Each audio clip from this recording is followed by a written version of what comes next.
여러분, 죽음 이후에 정말 아무것도 없을까요? 저는 지금부터 여러분께 믿기 어려운 이야기를 들려드리려고 합니다. 죽음의 문턱을 넘나든 사람들이 증언하는 과학으로는 설명할 수 없는 경험들 말이에요. 이 이야기를 듣고 나면 여러분도 죽음에 대한 생각이 완전히 바뀔지도 모릅니다. 구독, 좋아요 눌러주시고 함께 들어주세요. 모든 것은 한 편의 영상에서 시작되었어요. 그날 밤 새벽 2시, 저는 우연히 한 영상을 보게 되었습니다. 죽었다 살아난 사람들이 공통으로 증언하는 충격적인 진실. 영상 속 첫 번째 증언자는 70대 할머니였습니다. 심정지로 사망 판정을 받았다가 기적적으로 되살아난 분이었죠. 그런데 할머니가 하시는 말이 정말 소름이 돋았어요. 내가 몸에서 빠져나와서 천장에 둥둥 떠 있는데 아래에서 의사들이 내 가슴을 누르고 있더라고. 그때 나는 분명히 죽어 있었는데 모든 걸 다 보고 있었어. 두 번째 증언자는 교통사고로 혼수 상태에 빠졌던 30대 남성이었습니다. 터널 끝에 환한 빛이 있었어요. 그리고 그곳에서 돌아가신 할아버지를 만났습니다. 할아버지가 말씀하시더라고요. 아직 때가 아니다라고. 세 번째, 네 번째. 영상이 진행될수록 저는 점점 더 큰 충격에 빠져들었어요. 서로 다른 나라, 서로 다른 문화, 서로 다른 종교를 가진 사람들이 모두 비슷한 경험을 증언하고 있었거든요. 이게 우연의 일치일까요? 영상이 끝나고 나서 저는 잠을 이룰 수 없었습니다. 머릿속에서 계속 맴도는 질문이 있었어요. 만약, 정말 만약에 이들의 증언이 사실이라면? 우리가 알고 있는 죽음의 정의가 완전히 틀렸다면? 그 순간 저는 결심했습니다. 직접 찾아가 보자고. 이들의 이야기가 진실인지 아니면 환상인지 끝까지 파헤쳐 보자고 말이에요. 10년 넘게 다큐멘터리를 제작해왔지만 이번만큼 심장이 뛰는 취재는 처음이었어요. 과연 저는 무엇을 발견하게 될까요? 죽음 너머의 세계는 정말 존재하는 걸까요? 첫 번째 취재지는 경상북도 구미였습니다. 그곳에서 저는 상상도 못한 이야기를 듣게 됩니다. 구미역에서 내린 저는 한 카페로 향했습니다. 그곳에서 만날 사람은 6살 아들을 잃은 30대 부부였어요. 전화 통화에서도 느껴졌지만 이들의 목소리에는 깊은 슬픔과 동시에 뭔가 설명하기 어려운 확신이 담겨 있었습니다. 카페에 도착하자 구석자리에 앉아 있는 부부를 발견할 수 있었어요. 아버지 김수호 씨는 마른 체구에 깊게 패인 눈가주름이 인상적이었고 어머니 박은영 씨는 아직도 눈물 자국이 마르지 않은 듯 붓기가 남아 있었습니다. 안녕하세요. 연락드렸던 다큐멘터리 작가 지민입니다. 인사를 나누고 자리에 앉자마자 박은영 씨가 조심스럽게 입을 열었어요. 사실 이런 이야기를 남에게 한다는 게 저희도 믿기 어려운 일들이라서요. 김수호 씨가 아내의 손을 꼭 잡으며 말을 이어갔습니다. 우리 아들 민준이가 떠난 지 3달째예요. 아파트 12층 베란다에서 혼자 울다가 떨어졌다고 하는데 솔직히 말이 안 되는 일이었어요. 말이 안 된다는 게 무슨 뜻인가요? 민준이 키로는 베란다 난간을 넘을 수가 없거든요. 게다가 평소에 높은 곳을 무서워했던 아이였는데 경찰에서는 사고사로 결론 내렸지만 저희는 아직도 이해가 안 돼요. 박은영 씨의 목소리가 떨리기 시작했습니다. 그런데 더 이상한 건 사고 전날 밤이었어요. 민준이가 갑자기 무서워하면서 제 품에 안겼거든요. 엄마, 귀신 소리가 들려 하면서. 귀신 소리요? 네. 평소에 그런 말 한 번도 안 하던 아이였는데 그날 밤은 계속 누군가 나를 부른다고 하더라고요. 지금 생각해보면 혹시 그때 이미 김수호 씨가 아내를 달래며 말을 계속했어요. 민준이가 떠나고 나서 더 이상한 일들이 생겼어요. 제가 자꾸 아이가 곁에 있는 느낌을 받는 거예요. 특히 민준이가 좋아하던 장난감 자동차 소리가 밤마다 들리더라고요. 혹시 착각이거나. 처음엔 저도 그렇게 생각했어요. 슬픔 때문에 환청을 듣는 거라고. 그런데 아내도 똑같은 소리를 듣는다고 하더라고요. 그래서 결국 죽은 사람의 영혼과 접신한다는 무당을 찾아갔어요. 저는 숨을 죽이고 들었습니다. 과연 무당에게서 무엇을 듣게 된 걸까요? 무당 할머니가 저희를 보자마자 하시는 말씀이 꼬마가 여기 와 있네 하시더라고요.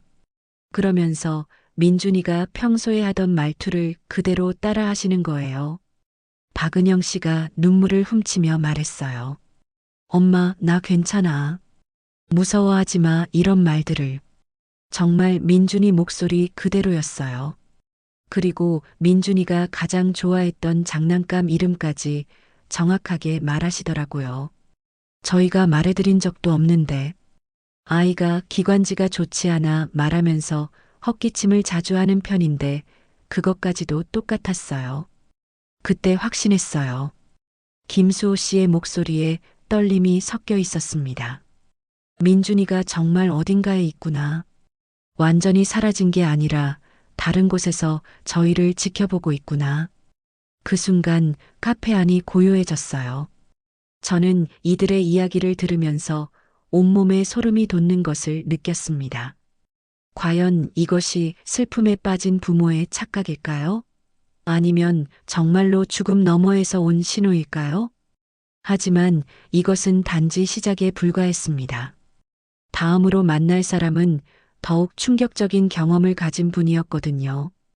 구미에서의 취재를 마치고 서울로 돌아온 저는 두 번째 만남을 준비했습니다. 이번에 만날 분은 60대 남성 이정호 씨였어요. 말기 폐암 판정을 받았다가 기적적으로 완치된 분이었죠. 강남의 한 조용한 찻집에서 만난 이정호 씨는 예상보다 건강해 보였습니다. 혈색도 좋고 목소리도 힘이 있었어요. 도저히 말기암을 앓았던 사람 같지 않았죠. 안녕하세요. 연락드렸던, 지민 작가님이시군요. 반갑습니다. 이정호 씨는 활기찬 목소리로 인사를 건넸어요. 하지만 그의 눈 깊숙한 곳에는 뭔가 다른 세상을 본 사람만이 가질 수 있는 특별한 빛이 있었습니다. 사실 제 이야기를 믿어줄 사람이 있을까 늘 궁금했어요. 가족들조차 저를 이상하게 보거든요. 어떤 경험을 하신 건가요? 이정호 씨가 깊은 숨을 쉬며 입을 열었습니다. 2년 전 가을이었어요. 폐암 말기 판정을 받고 항암 치료를 받던 중이었죠. 그날도 평소처럼 항암제를 맞고 있었는데 갑자기 의식을 잃었어요. 나중에 들으니 심장이 멈췄다고 하더라고요. 그때 무엇을 보셨나요? 처음엔 깜깜했어요. 그런데 어느 순간부터 제가 어딘가를 걷고 있더라고요. 끝없이 넓은 벌판 같은 곳이었는데 멀리서 뭔가 붉은 빛이 보이더라고요. 이정호 씨의 목소리가 점점 더 진지해졌어요. 가까이 가보니까 정말 믿기 어려우시겠지만 거대한 불구덩이였어요. 그런데 그 불구덩이 위에서 무언가가 떨어지고 있었거든요. 무엇이 떨어지고 있었나요? 사람 이름이었어요. 하얀 종이에 쓰인 이름들이 하나씩 불구덩이로 떨어지고 있었어요. 저는 그걸 지켜보면서 섬뜩한 기분이 들었죠. 이름이 떨어지는 순서대로 죽음을 맞이하는 것 같았거든요. 이정호 씨가 잠시 말을 멈췄어요. 손이 미세하게 떨리고 있었습니다. 그때 제 이름이 적힌 종이가 보였어요. 이정호라고 적힌 종이가 천천히 불구덩이 쪽으로 떨어지고 있었죠. 저는 정말 무서웠어요. 이제 끝이구나 싶었거든요. 그런데 어떻게? 바로 그때였어요. 어디선가 목소리가 들리더라고요. 잠깐, 얘는 내가 병 고쳐줄 테니까 다시 살아보라는 목소리가. 그 목소리는 단호했지만 정말 따뜻하고 자애로웠어요. 마치 할아버지 같은. 그 다음엔 어떻게 됐나요? 그 순간 제 이름이 적힌 종이가 갑자기 방향을 바꿔서 위로 올라가기 시작했어요. 그리고 저는 다시 어둠 속으로 빨려 들어갔죠. 다음에 눈을 떴을 때는 병실이었어요. 이정호 씨의 눈에서 눈물이 흘러내렸습니다. 의사들이 깜짝 놀라더라고요. 심장이 10분 넘게 멈춰 있었는데 갑자기 뛰기 시작했다고. 그리고 일주일 후 검사 결과가 나왔는데 암세포가 거의 사라져 있었어요. 정말 완치가 된 건가요? 네. 의사들도 의학적으로 설명할 수 없다고 하더라고요. 말기암이 이렇게 갑자기 사라지는 경우는 거의 없다고. 기적이라고 했어요. 저는 이정호 씨의 이야기를 들으면서 온몸에 전율이 흘렀습니다. 과연 이것이 단순한 꿈이나 환상일까요? 아니면 정말로 어떤 초자연적인 힘이 개입한 걸까요? 그 경험 이후로 제 인생이 완전히 바뀌었어요. 이전에는 돈벌이와 성공만 생각했는데 이제는 매일이 선물 같다는 생각이 들어요. 누군가 저에게 두 번째 기회를 주신 거니까요. 이정호 씨의 말에는 깊은 감사와 경외감이 담겨 있었어요. 하지만 저에게는 여전히 의문이 남았습니다. 과연 이런 경험들을 과학적으로 설명할 수 있을까요? 그 답을 찾기 위해 저는 다음으로 더욱 극적인 사례를 가진 분을 만나러 갔습니다. 세 번째 만남의 장소는 부산이었습니다.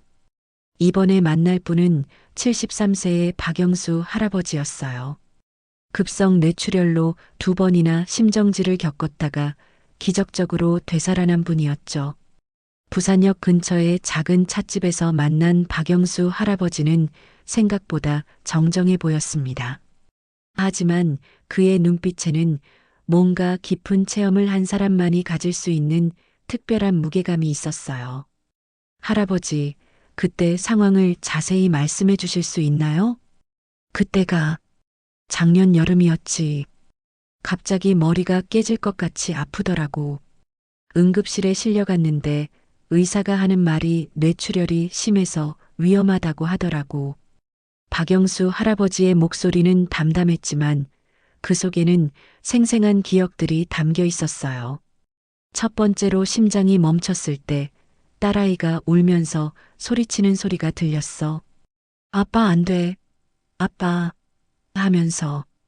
그런데 이상하게도 나는 그 소리를 위에서 내려다보면서 듣고 있었지.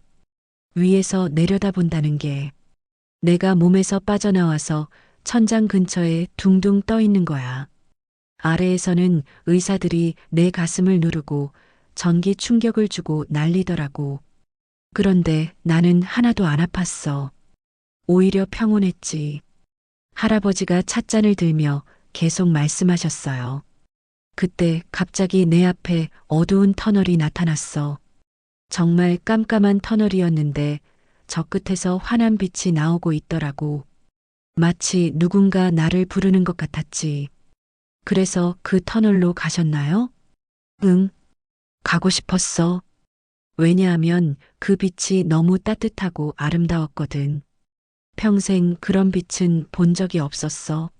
마치 집으로 돌아가는 느낌이었지. 박영수 할아버지의 표정이 잠시 몽롱해졌어요. 마치 그때의 기억 속으로 빠져드는 것 같았죠.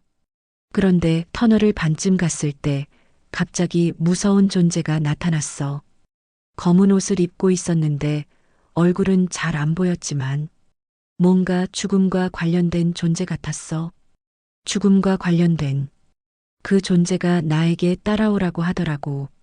그런데 왜인지 모르게 무서웠어.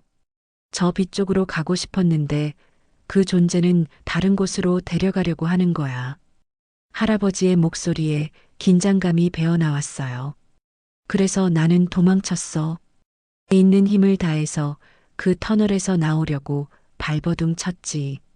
그때 딸아이 목소리가 들렸거든. 아빠, 제발 돌아와. 아직 가면 안 되라고. 그래서 다시 돌아오신 건가요? 그렇지. 딸아이 목소리를 듣는 순간, 아, 아직 내가 할 일이 남아있구나 싶었어. 그래서 온 힘을 다해서 그 어둠에서 빠져나왔지. 박영수 할아버지가 잠시 숨을 고르셨어요. 다음에 눈을 떴을 때는 중환자실이었어. 의사가 깜짝 놀라더라고. 두 번이나 심정지가 왔었는데 두 번째에는 거의 포기했었다고. 그런데 딸아이가 마지막으로 제세동기 한 번만 더 써달라고 울면서 부탁했대. 그게 바로 할아버지가 돌아오신 순간이었나요? 그렇지. 딸아이 말로는 내가 갑자기 벌떡 일어나면서 어디야? 여기가 어디야? 하고 물어봤다고 하더라고. 그때 딸아이가 얼마나 울었는지 할아버지의 눈가에 눈물이 맺혔어요. 그 이후로 나는 완전히 다른 사람이 됐어. 죽음이 무서운 게 아니라는 걸 알게 됐거든. 하지만 동시에 살아있는 매 순간이 얼마나 소중한지도 깨달았지. 그 경험이 할아버지 인생을 어떻게 바꿨나요? 예전에는 딸한테 잔소리만 했는데 이제는 매일 고맙다고 말해. 왜냐하면 딸아이가 나를 다시 살려냈거든. 그 목소리가 나를 돌아오게 했어. 박영수 할아버지의 이야기를 들으면서 저는 또 다른 의문이 생겼습니다. 이렇게 비슷한 경험들을 하는 사람들이 계속 나타나는 것을 과학적으로는 어떻게 설명할 수 있을까요? 그 궁금증을 해결하기 위해 저는 전문가를 만나기로 했습니다. 서울대학교 의과대학 신경과학연구소. 저는 이곳에서 뇌과학 분야의 권위자인 김태현 교수님을 만났습니다. 지금까지 들었던 임사체험들에 대한 과학적 해석을 듣고 싶었거든요. 깔끔하게 정리된 연구실에서 만난 김태현 교수님은 생각보다 열린 자세로 저를 맞아주셨어요. 교수님, 지금까지 몇 분의 임사체험 사례를 취재했는데 과학적으로는 어떻게 설명이 가능할까요? 김태현 교수님이 안경을 고쳤으며 신중하게 답변하셨습니다. 임사체험에 대한 연구는 이미 몇십 년째 진행되고 있어요. 대부분의 경우 뇌과학적으로 설명이 가능합니다. 어떤 방식으로 설명되나요? 첫째는 산소 결핍이에요. 뇌에 산소 공급이 중단되면 측두엽과 두정엽 부위에서 비정상적인 전기 신호가 발생해요. 이때 환각이나 체외이탈 경험을 할 수 있죠.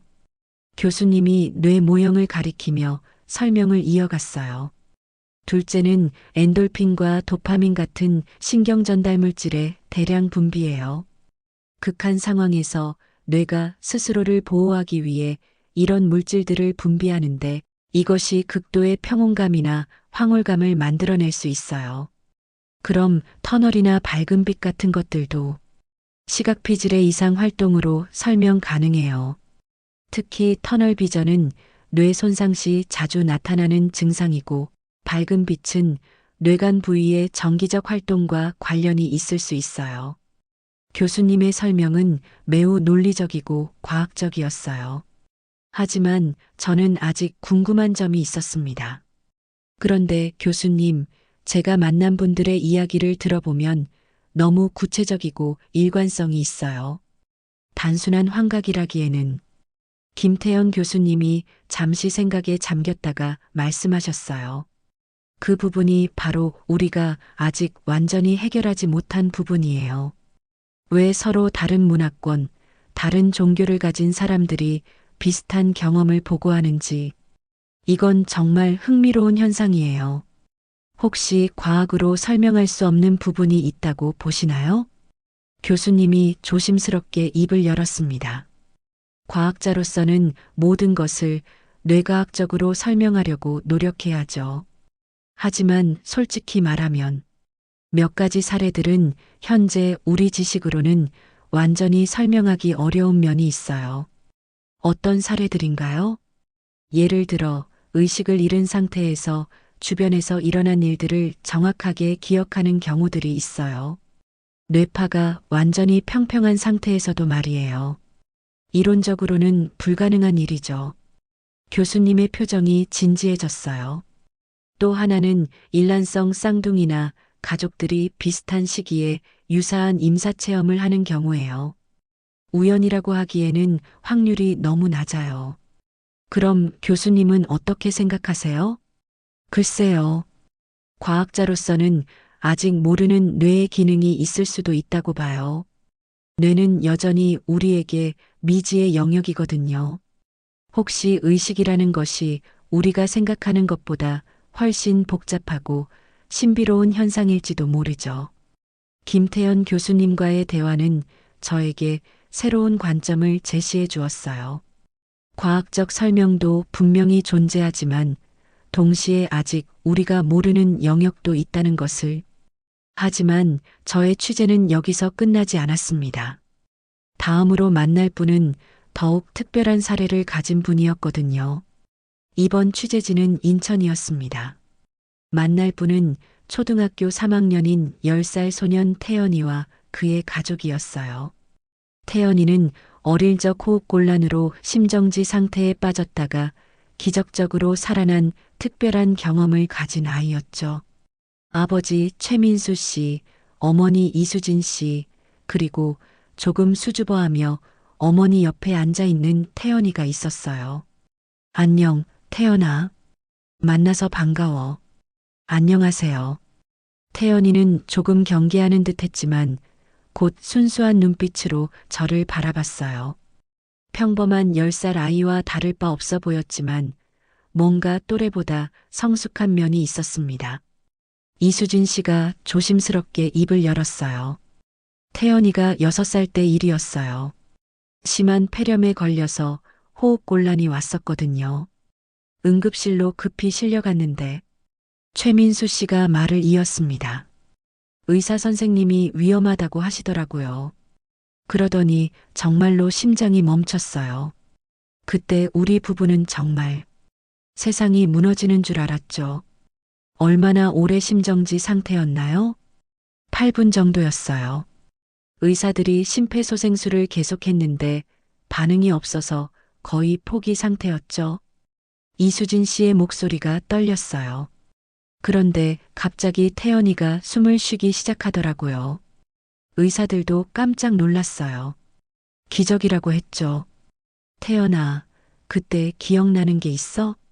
태연이가 어머니를 올려다보더니 고개를 끄덕였어요.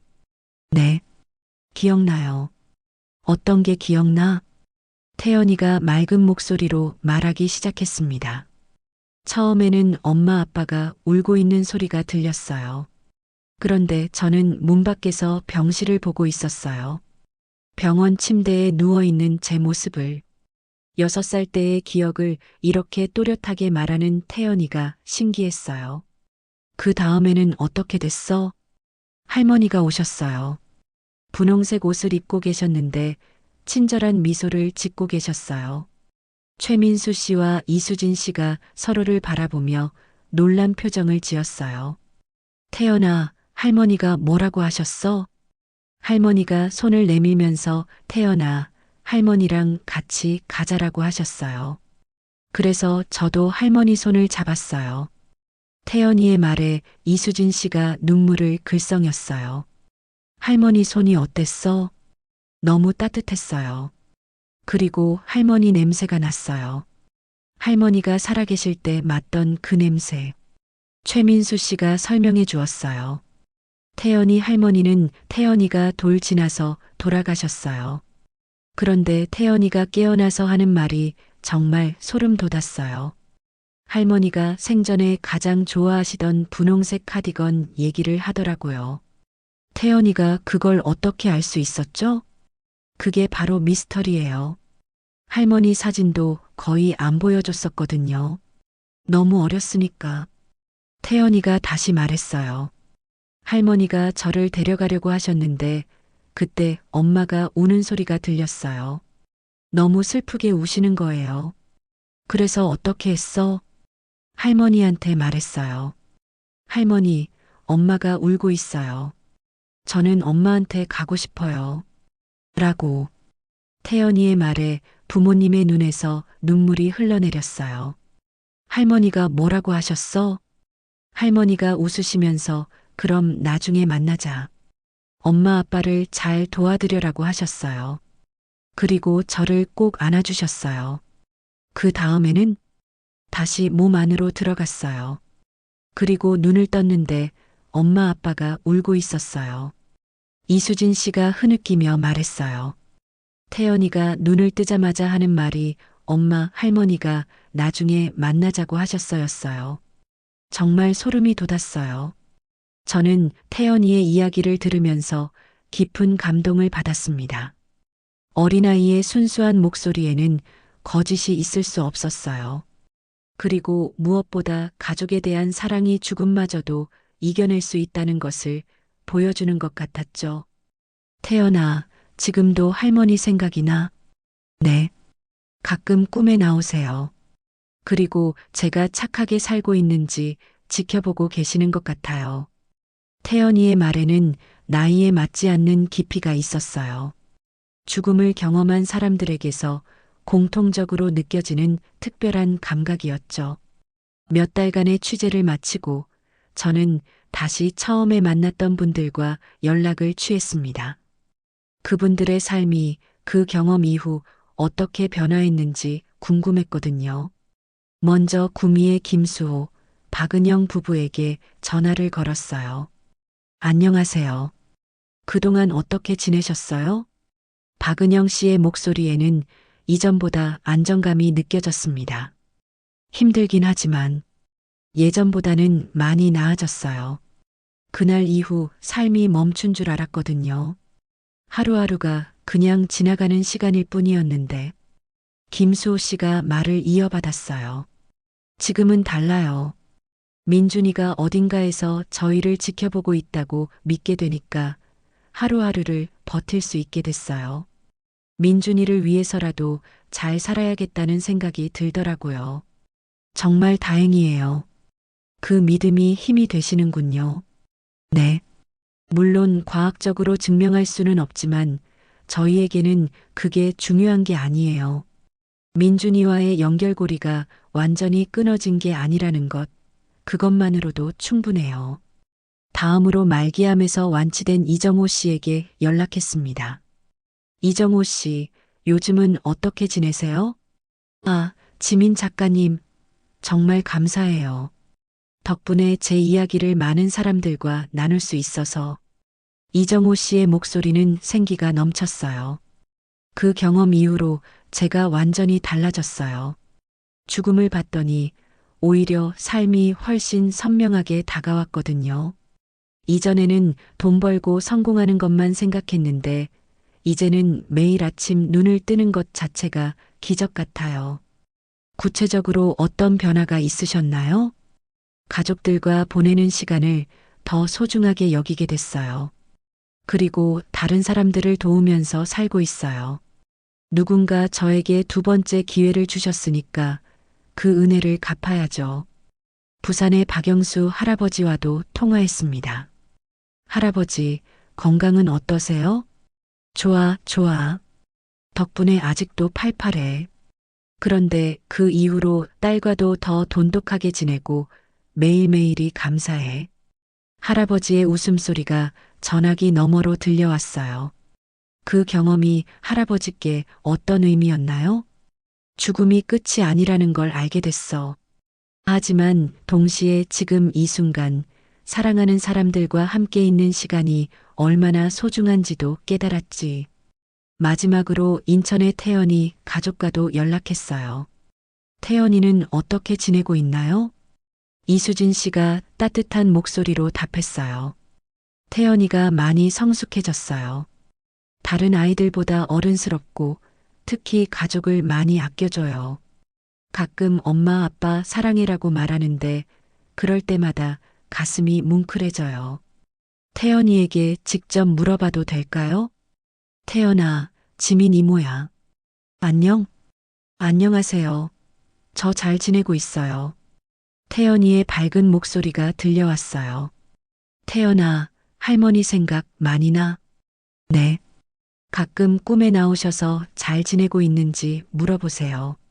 저는 할머니한테 네, 잘 지내고 있어요. 엄마 아빠 잘 도와드리고 있어요 라고 말해드려요. 저는 이 모든 통화를 마치고 나서 깊은 감동을 받았습니다. 각자의 경험이 서로 다르긴 했지만 모두에게 공통점이 있었어요. 그 경험 이후 삶을 대하는 태도가 완전히 바뀌었다는 것이었죠. 수많은 과학자와 영매, 종교인들을 만나며 의심과 믿음 사이를 오갔지만 결국 저에게 남은 것은 하나의 확신이었습니다. 죽음을 다녀온 사람들의 증언은 우리가 몰랐던 삶의 본질을 비춰주고 있었다는 것. 그것은 바로 사랑이었습니다. 가족에 대한 사랑, 삶에 대한 감사, 그리고 매 순간을 소중히 여기는 마음이었어요. 긴 취재를 마치고 편집실로 돌아온 저는 마지막 내레이션을 준비했습니다. 지난 몇 달간의 여정을 되돌아보며 여러분께 전하고 싶은 마지막 이야기가 있었거든요. 여러분, 저는 이번 취재를 통해 많은 것을 배웠습니다. 죽음의 문턱을 넘나든 사람들을 만나면서 처음에는 과연 사후세계가 존재하는가? 라는 질문에만 집중했어요. 하지만 취재가 진행될수록 더 중요한 것을 발견하게 됐습니다. 구미에서 만난 김수호, 박은영 부부는 아들을 잃은 슬픔 속에서도 사랑의 끈이 끊어지지 않았다는 믿음으로 하루하루를 버텨나가고 있었어요. 말기암에서 기적적으로 회복된 이정호 씨는 두 번째 인생을 살아가며 매일을 감사하게 여기고 있었죠. 심정지에서 돌아온 박영수 할아버지는 딸에 대한 사랑이 자신을 다시 이 세상으로 이끌었다고 믿고 있었어요. 그리고 10살 태연이는 할머니와의 만남을 통해 가족의 소중함을 일찍부터 깨달은 아이가 되었습니다. 이분들의 공통점은 무엇일까요? 바로 그 경험 이후 삶을 대하는 태도가 완전히 바뀌었다는 것이에요. 죽음을 두려워하기보다는 지금 이 순간을 더욱 소중히 여기게 되었다는 것이죠. 과학자들은 이런 경험들을 뇌과학적으로 설명하려고 노력합니다. 그리고 실제로 많은 부분들이 과학적으로 해명되고 있어요. 하지만 동시에 아직 설명할 수 없는 부분들도 분명히 존재합니다. 그런데 저는 취재를 하면서 깨달았어요. 정말 중요한 것은 그 경험이 과학적으로 증명되느냐가 아니라 그 경험이 그 사람의 삶에 어떤 의미를 주느냐 하는 것이었습니다. 김태현 교수님이 말씀하신 것처럼 인간의 의식과 뇌의 관계는 아직 완전히 밝혀지지 않은 미지의 영역이에요. 혹시 우리가 모르는 더 큰 세계가 존재할 수도 있고, 혹시 모든 것이 뇌의 작용일 수도 있어요. 하지만 확실한 것은 이런 경험을 한 분들이 모두 더 나은 사람이 되었다는 것입니다. 더 사랑하게 되었고, 더 감사하게 되었고, 더 용서하게 되었어요. 그리고 무엇보다 매일매일을 더욱 의미 있게 살아가게 되었다는 것이죠. 여러분, 죽음 이후에 무엇이 있는지는 아직 아무도 확실히 알 수 없습니다. 하지만 분명한 것은 우리 모두에게 지금 이 순간이 주어져 있다는 것이에요. 사랑하는 사람들과 함께 할 수 있는 이 시간이 말이죠. 혹시 사후세계가 존재한다면 그곳에서 우리를 기다리는 것은 심판이 아니라 사랑일지도 모릅니다. 그리고 혹시 사후세계가 존재하지 않는다면 지금 이 순간이 더욱더 소중한 것이겠죠. 결국 답은 하나인 것 같아요. 알 수 없는 죽음 이후의 삶을 생각하기보다는 남아있는 삶을 아름답게 꾸려나가는 것. 사랑하는 사람들에게 더 많은 사랑을 표현하고 매일을 감사하며 살아가는 것. 이것이 누구나 한 번쯤 체험하게 될 죽음을 가장 지혜롭게 받아들이는 길이 아닐까요? 여러분도 오늘 밤 잠들기 전에 사랑하는 사람들에게 한 번 더 사랑한다고 말해보세요. 그리고 오늘 하루 숨 쉬고 있었다는 것, 소중한 사람들과 함께 했다는 것에 감사해 보세요. 죽음은 끝이 아닐 수도 있고 끝일 수도 있어요. 하지만 분명한 것은 지금 이 순간 우리는 살아있다는 것입니다. 그리고 그것만으로도 충분히 기적적이고 아름다운 일이라는 것이죠. 구독, 좋아요, 감동의 댓글로 함께 공감해 주시면 더욱 행복해지실 거예요. 감사합니다.